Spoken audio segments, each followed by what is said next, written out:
next speaker, Ronnie Lee. His presentation will be Animal Liberation and the Climate Crisis, Campaigning in the Local Community. And a little bit about Ronnie, everybody probably knows, but still, Ronnie is probably best known for being one of the founders of the Animal Liberation Front and for having spent 9 years in prison doing these activities. In more recent years, he has turned his attention to vegan outreach and frequently speaks of the importance of vegan education and of local vegan activist groups for the achievement of animal liberation. And he will talk about how vegans can campaign within their local communities to combat the climate crisis from an animal liberationist standpoint, and with an emphasis on how animal farming and industrialized fishing have contributed very significantly to that crisis. So, Ronnie Lee. I'm very grateful to have been invited to speak today. It's a great privilege to be at the conference. I think the topic of the conference is vitally important. It's vitally important for vegans and animal liberationists because the climate crisis and adverse human impact on the environment is a huge cause of the oppression of other animals.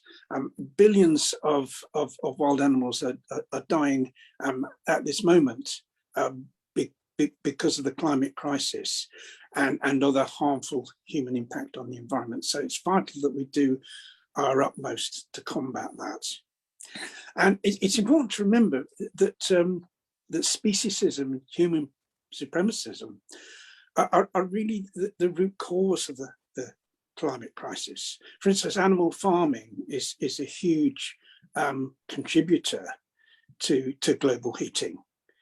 It's often said that it's 15% to blame for the climate crisis and for global heating, but it could very well be a lot more than that. For instance, there's a paper by a group called Climate Healers that's come to the conclusion that animal agriculture is actually responsible for 87% of global heating. And the reason for that is because they've taken into account not just the emissions produced by animal farming, but also the fact that if there was no animal farming, if human society adopted a vegan diet, it would mean that so much land could go back to the wild, so much land could be returned to forest, and that would pull down a huge amount of carbon from the atmosphere. And so it's the loss of that through animal farming that is also taken into account, and that creates a much greater figure than is generally recognised. And industrialised fishing, of course, is another a really big contributor to global heating. It's more than the aircraft industry. It's more than all flying, and that's in terms of the emissions, and also in terms of the damage done to the ocean, once again preventing the ocean from drawing carbon out of the atmosphere. And the other thing to remember, the other big cause, of course, of the climate crisis is the burning of fossil fuels, and that really began in a big way with the industrialization, the Industrial Revolution in the 18th century. Now, of course, at the time, people didn't know that all this burning of fossil fuels would end up with us having a climate crisis, would cause global heating. But what they did know was that the industrialization was causing pollution, was causing habitat destruction, and that was causing huge suffering and slaughter to other animals. Because they didn't care, because it was, and as it still is sadly, a speciesist society where human interests were put above that of other animals. And so for those two reasons, really, speciesism is a root cause of the climate crisis. And just as speciesism is the root cause of the climate crisis, really fighting speciesism combating human supremacism is a fundamental way in which we combat the climate crisis. And basically that means educating people to become vegan, educating people to adopt a vegan diet so that we can put an end to animal farming, industrialized fishing. That would cause that would cause a huge reduction in the carbon in the atmosphere. But also in terms of all other ways in which humans impact adversity on the environment, including the burning of fossil fuels, in a society that was at least controlled by vegans, where protecting other animals, where animal liberation was a priority. All those other issues of harm to the environment would be dealt with as well, and the climate crisis would be brought to an end. And so we have to educate as many people as possible to become vegan. And because the people who need to do that education, in fact, the only people who can do that education are existing vegans. And one of the problems we have is that there are so many more people today, really in every country in the world, who are vegan, far more than ever before. But only a tiny percentage of those vegans are activists. Only a tiny percentage of those vegans are actually involved in outreach to educate other people to become vegan. And that's very sad, because it's great when somebody becomes vegan, they're no longer involved themselves in consuming animal products. They try not to be involved in any way in other forms of animal oppression. And that's great. But then the question is, what about all those other people that are still involved in those things, that are still contributing to the oppression of other animals? And something has to be done to educate those people. And so therefore, we need as many vegans as possible to become educators. Because it's not just a question of changing people's lifestyles. If we can educate people, persuade people to adopt the vegan lifestyle, then their impact through their own lives on the environment, their harmful impact will be greatly reduced. But also we can change those people politically. We can change those people in terms of who they vote for. And of course, the more people we educate to become vegan, the more vegan politicians we have, because a percentage of those vegans want to be politicians, and we'll have more vegans to vote for those politicians.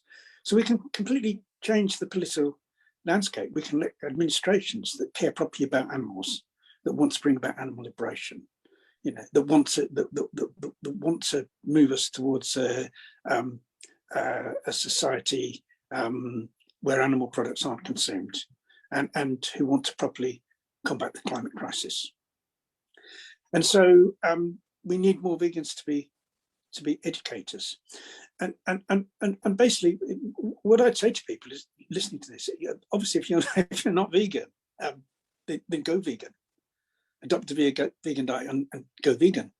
That's the single most important thing you can do to protect the planet. There was some research carried out at Oxford University here in England in 2018 that came to that conclusion. The single best thing that anyone can do to protect the planet is to adopt a vegan diet. So that's very important. If you're not vegan, go vegan. If you are vegan but you're not an activist, become an activist. Get involved with other people and actively spread the vegan message. And if you're not an activist, if you're an activist but you're not an organizer, then become an organizer, and become an organizer and an instigator of vegan outreach in your own local area. Because I think one of the difficulties we have at the moment with vegan outreach is that most of it takes place in the centre of big cities. People go to the centre of big cities from the surrounding area and carry out outreach there, and that's great. It's great that that's happening, but it's not enough. We need vegan outreach everywhere. And we need it as often as possible. We need it in not just in the centre of big cities. We need it in smaller cities, in towns, and in the suburbs of big cities. And I say to everyone who's a vegan activist, think about what you can do in your own local area to spread the message there. And there are lots of ways people can do that. People can do it as individuals.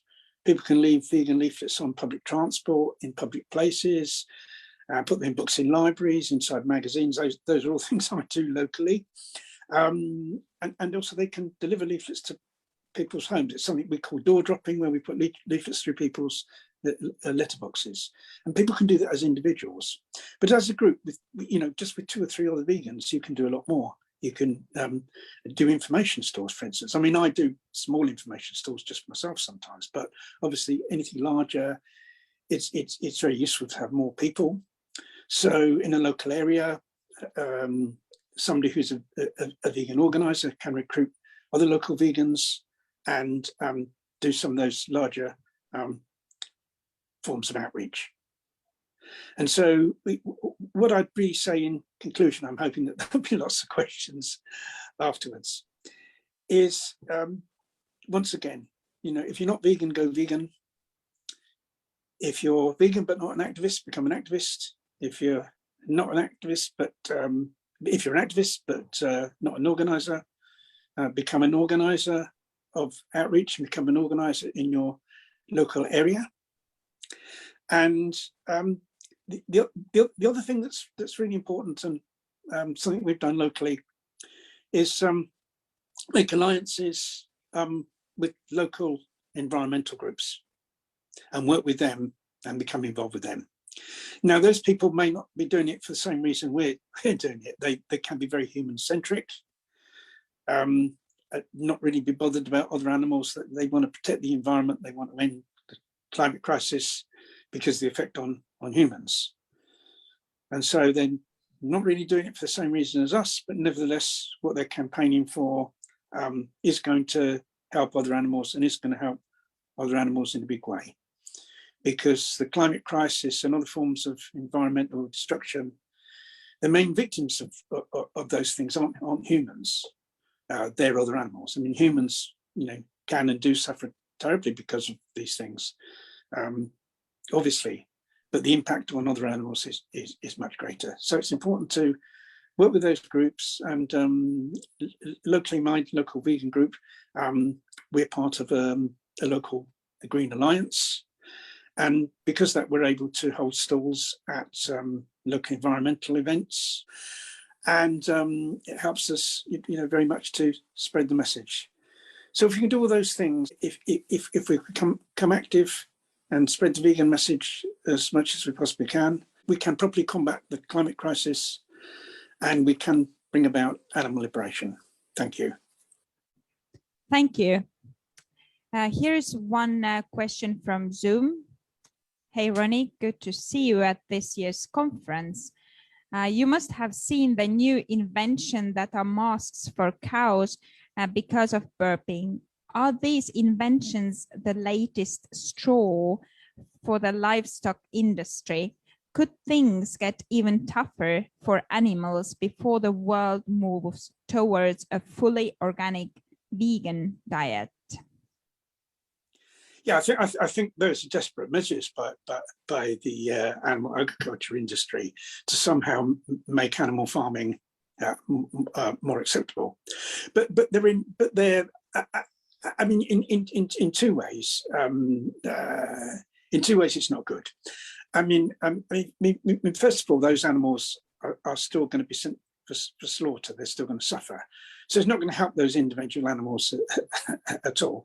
And secondly, the main problem with animal farming kind of isn't the emissions. The main problem with animal farming in terms of the climate crisis is the amount of land it takes up. The amount of land it takes up in terms of the land that the animals actually live on and the land that's used to grow food for those animals. And so if those animals weren't farmed, all that land could be returned to nature. All that land could go back to forest, and that would draw down a huge amount of carbon from the atmosphere. So really, it's not dealing those small measures like trying to reduce the emissions from cows. Don't provide a solution. Don't provide a solution, and really, they just it's in the sense that the animal farming industry is trying to deceive us. And so hopefully we need to expose that, and we need to carry on campaigning for veganism. Thank you. The question I have, do you think there is better or worse way for messaging whatever one wants to message?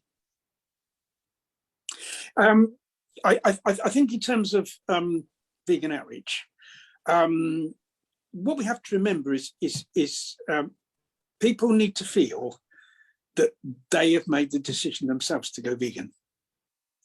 So I think what's important is providing people with information so they can make that decision, and providing information to people as often as possible. All of us who became vegan because we received information. I mean, I became vegan after reading an article in a magazine.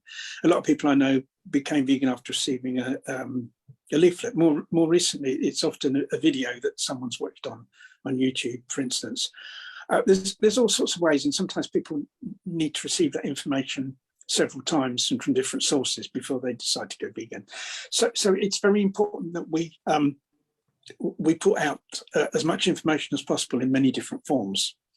And I think it's also important to kind of be friendly and be I suppose to be kind in a sense when we're trying to educate people to go vegan, because if we start shouting at people, if we get angry with people, that's likely to make them resistant.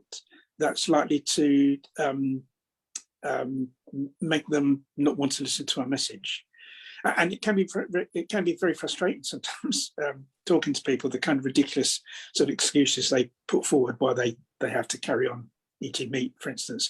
But I think it's really important to be patient and not to get angry, because if we become angry, then that actually is going to make it more difficult for that message to eventually be received by that person. So that's why I say it's really the calm distribution of information as much as we possibly can, I think is the way forward. Thank you. One thing that was quite interesting to me, that you distinguished like vegans and vegan activists, and of course I understand like why you're doing this, and it's often done. But I wondered, because there are different approaches to activism as well, and there are some who are saying that being a vegan in some ways is already like doing a lot, being a role model to others, and in different ways. So yeah, so I wondered maybe you could tell us a little bit about that distinction, like vegans, just vegans, and then vegan activists.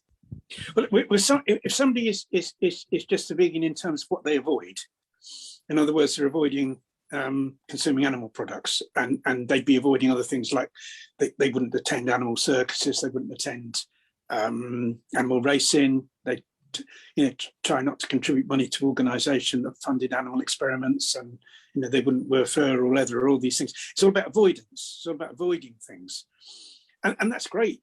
It's great. It's great that people are avoiding those things, but you see, that's really only doing what we shouldn't be doing anyway. We shouldn't be doing any of those things anyway. We shouldn't be consuming animal products anyway. You see, so in a sense, it's not really a situation of being good. It's kind of a situation of being neutral, where we're refusing to be bad. We're refusing to do the bad things, right? But refusing to do bad things isn't the same as doing good things.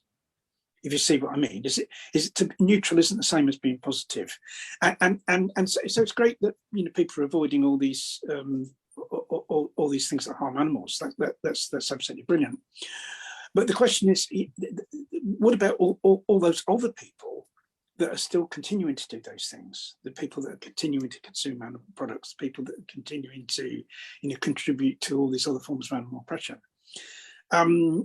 We have to, if we're going to ever achieve animal liberation, we've got to change those people as well, or we've got to change a sufficient number of them, so that we're the people that are kind of